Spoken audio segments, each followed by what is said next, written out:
¡Comenzamos! Ya sabemos cómo aplicar las encuestas a una población de estudio para obtener información y cómo analizar esta información con el uso de las medidas de tendencia central, como son la media, la mediana y la moda. Así es, maestro Luis. En esta sesión vamos a profundizar con el análisis de un segmento con una característica o atributo en común, observable, a la cual identificaremos como población bajo estudio. La mayoría de las veces, al realizar una investigación, no se cuenta con el tiempo, los recursos o los medios para la obtención de datos, y esto dificulta estudiar una población completa. En estos casos, vamos a seleccionar una muestra de la población de estudio. Cierto, maestra Miriam. El muestreo es una técnica estadística en la que se revisa un subconjunto de una población de estudio y tiene como principal propiedad que es representativo del total, o sea, de la población considerada. El muestreo es el procedimiento que se emplea para extraer una pequeña parte de la población de estudio dentro de un universo o población. La muestra debe lograr una representación adecuada del universo, en la que se reproduzcan de la mejor manera los rasgos esenciales del mismo y que son importantes para el trabajo. Para que una muestra sea representativa y por lo tanto útil, debe reflejar las similitudes y diferencias encontradas en el universo o población. Es decir, ejemplificar las características de este. Veamos un ejemplo para que quede más claro. Deseamos analizar en qué proporción los niños menores de 12 años de la región norte toman dulcileche en el desayuno. La población son los niños de la región norte. La población en estudio son los niños de la región norte menores de 12 años. Y la muestra serán algunos niños de la región norte menores de 12 años, a los que se les pregunta si consumen dulcileche en el desayuno. Así es, maestra Miriam. Para aplicar un muestreo, pueden utilizarse enfoques de muestreo estadístico. El muestreo requiere el uso de técnicas que permitan la formulación de conclusiones sobre una población con una base matemática. Consideremos las siguientes preguntas. ¿Qué características debe tener una muestra? ¿Cuáles son los métodos o técnicas de muestreo? ¿Cuál debe ser el tamaño de la muestra? ¿O dónde se puede aplicar el muestreo? Excelente, maestro Luis. Iniciemos con las características con las que debe contar una muestra para que ésta sea confiable. Se deben considerar diversos aspectos. El objetivo específico que se ha de lograr, la combinación de procedimientos que tienen mayor posibilidad de alcanzar dicho objetivo, es decir, el método o la técnica a utilizar, la relevancia y fiabilidad de la información que se utilizará, la elección de un tamaño adecuado de la muestra con precisión, es decir, el margen de error y un nivel de confianza aceptable. Muy bien, maestra. Miriam, ahora iniciemos con el análisis de los métodos o técnicas de muestreo que nos permitan obtener información fiable de la población. Existen varios métodos. Analizaremos algunos de ellos. El primero es el muestreo aleatorio simple. En él, cada elemento de la población tiene la misma posibilidad de ser elegido al azar. Supongamos, tenemos una población de 50 elementos y queremos estudiar una muestra de 10 elementos que se eligen al azar. Todos tienen la misma posibilidad de ser seleccionados. El segundo es el muestreo aleatorio estratificado. Cuando se tienen varios grupos o estratos separados y se desea asegurar que todos los estratos están correctamente clasificados, se pretende asegurar la representación de cada grupo en la muestra. La misma población de 50 elementos se encuentra separada por grupos homogéneos, de los cuales se toma un representante de cada estrato para formar la muestra. El tercero es el muestreo sistemático, aquel donde primero se enlistan todos los elementos de la población. Después se elige uno de ellos de manera aleatoria y se van escogiendo los siguientes, siguiendo un intervalo sistemático. Para elegir el intervalo, se divide el total de la población de estudio entre el número de elementos que tiene la muestra. Se calcula el intervalo dividiendo 50 de la población entre 10, que es el número de elementos de la muestra, obteniendo 5. Posteriormente, se elige al azar un elemento y a partir de él se cuenta cada 5 elementos, quien será parte de la muestra. El cuarto es el muestreo por conglomerados. Cuando los elementos que van a formar parte de la muestra son una colección o conglomerado de unidades de análisis o elementos, la población de estudio se encuentra conglomerada en grupos, suponiendo que no hay mucha variación entre ellos, y se eligen al azar grupos completos, quienes serán parte de la muestra. ¡Excelente, alumnas y alumnos! Vamos a la mitad de nuestro análisis. Anoten en su cuaderno sus reflexiones, así como sus posibles dudas, para disiparlas a lo largo de la sesión. Analicemos la siguiente pregunta. ¿Qué tamaño de muestra necesito para estudiar cierta población? Maestro Luis, ¿nos apoyas, por favor? Con gusto, maestra Miriam. El tamaño de una muestra depende del tamaño de la población de estudio y del nivel de error que se esté dispuesto a aceptar. Cuanto más precisión exija, mayor debe ser la muestra que se necesita, si se quiere tener una certeza absoluta en el resultado. Mi muestra tendrá que ser tan grande como mi población de estudio. Así es, maestro Luis. También es importante considerar que el tamaño de la muestra tiene una propiedad fundamental, que explica por qué el muestreo se usa tanto. Esta propiedad podría resumirse como sigue. A medida que se estudian poblaciones mayores, el tamaño de la muestra cada vez representa un porcentaje menor de dicha población.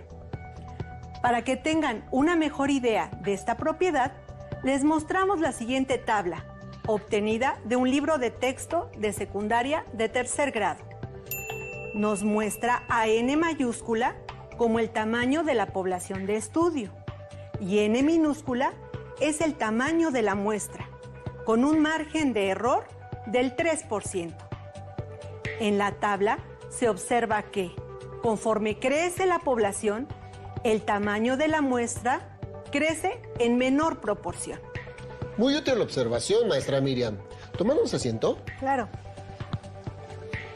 Para finalizar con el cálculo del tamaño de una muestra, debemos tomar en cuenta que se requiere conocer ciertos datos, como son el nivel de confianza, precisión o error y alguna de las características de la población.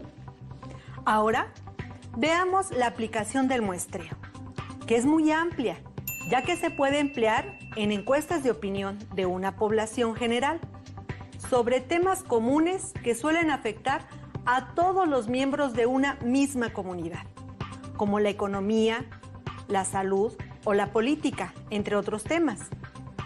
Estudios de medios de comunicación con respecto a su preferencia. Estudios de mercado y marketing para conocer el comportamiento del consumidor, bien o servicio. En estudios de calidad y satisfacción del servicio. El muestreo también es utilizado en la industria, no solo de forma externa hacia sus clientes o consumidores. También es posible en el análisis del diseño empresarial para mejorar las estructuras organizacionales. En la investigación social aplicada tanto a nivel de ciencias sociales como de ciencias de la salud o humanidades, entre otras. El muestreo es un tema muy útil y con una gran aplicación. ¿Qué te parece, maestro Luis, si ahora pasamos a analizar su utilidad por medio de un ejemplo? Me parece bien, maestra Miriam.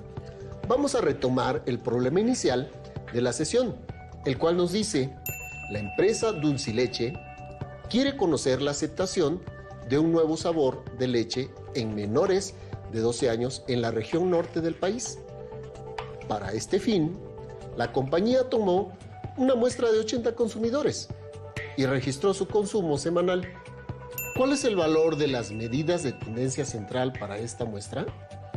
Si la empresa considera un consumo aceptable de 3 litros a la semana, ¿cuál medida de tendencia central representa mejor este valor? Sabemos que la población de estudio es toda la región norte del país, del cual se nos proporciona una muestra de 80 menores.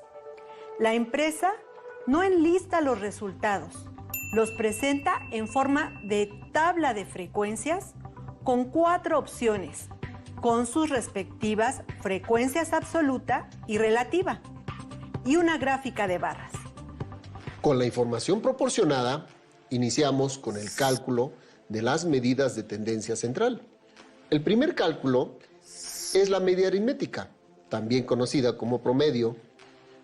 Ya sabemos que para calcular la media aritmética se deben sumar todos los datos de la muestra y dividirlos entre el total de datos. Estos son los datos proporcionados en la tabla.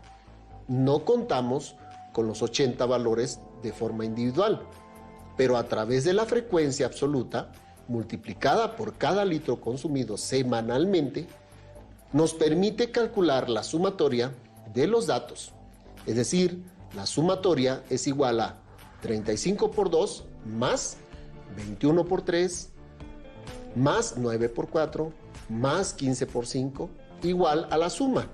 Es decir, 70 más 63 más 36 más 75, lo que nos da 244.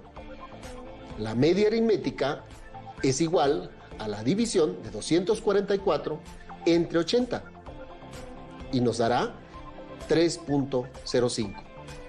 Esto quiere decir que la media aritmética de la muestra es igual a 3.05. Perfecto. Ahora obtengamos la mediana del conjunto de datos.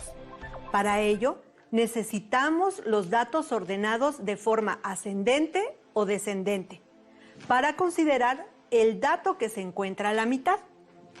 Al estar presentes los datos en forma de tabla, solo debemos ubicar en la frecuencia absoluta donde se encuentra la mitad. Si tenemos 80 datos y buscamos el valor que se encuentra a la mitad, en este caso son los datos 40 y 41, de los cuales vamos a obtener su promedio. Es decir, si tenemos 35 datos que consumen 2 litros de leche semanalmente, el dato 40 y 41 se localiza en el consumo de 3 litros, ya que son 21 valores en este dato. Se suman 3 más 3 entre 2 igual a 6, entre 2 igual a 3. La mediana de la muestra de datos es igual a 3. Excelente. Solo nos hace falta calcular la moda de este conjunto de datos. Como ya saben, la moda es el dato que más se repite. Los datos de la tabla nos permiten ubicar de una forma muy rápida cuál es el valor que más veces se repite, que en este caso es el número 2. Por lo tanto, la moda de la muestra pues es 2. Gracias, maestro Luis. Con los cálculos de las medidas de tendencia central, ahora podemos contestar las preguntas del inicio. ¿Cuál es el valor de las medidas de tendencia central para esta muestra? Para una muestra de 80 menores de 12 años de la región norte del país que consumen dulce y leche, las medidas de tendencia central son media aritmética de 3.05 litros, mediana de 3 litros, moda de 2 litros. Para finalizar con el ejemplo, si la empresa considera un consumo aceptable de 3 litros a la semana, ¿cuál media de tendencia central representa mejor este valor? Observamos que tanto la media aritmética como la mediana prácticamente tienen el mismo valor.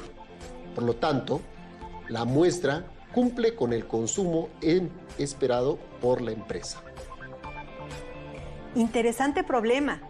Las medidas de tendencia central calculadas en una muestra tienen una gran aplicación, no solo en el estudio de mercado, como ya lo analizamos con anterioridad. Ya sabemos que cuando la población de estudio es pequeña, no justifica el tener que tomar una muestra. Pero si se va a extraer, debemos tener cuidado para que ésta sea confiable. Maestro Luis, ¿nos puedes mencionar algunas características, por favor? Claro, maestra Miriam. Alumnas y alumnos, anoten, la muestra debe considerar el objetivo a lograr, que la información sea confiable, que los métodos y técnicas de muestreo sean los más adecuados, así como un tamaño de muestra representativo. Así es, maestro Luis. Sin olvidar que cuando se generalizan los resultados, es posible cometer errores. Ya que lo mencionas, los errores más comunes que se pueden cometer al estudiar una muestra son: 1. Hacer conclusiones muy generales a partir de la observación de solo una parte de la población. A esto se le denomina error de muestreo. 2. Hacer conclusiones hacia una población mucho más grande de la que originalmente se tomó la muestra. A esto se le conoce como error de inferencia. Por último, para reflexionar, como decía el escritor británico H.G. Wells, el pensamiento estadístico será algún día tan necesario para el ciudadano competente como la habilidad de leer y escribir. Les invito a que busquen en su libro de texto todo lo relacionado con este tema y a que resuelvan los ejercicios que ahí se propone, y así podrán enriquecer su conocimiento y tomar notas en su cuaderno. Listo. Por el momento terminamos.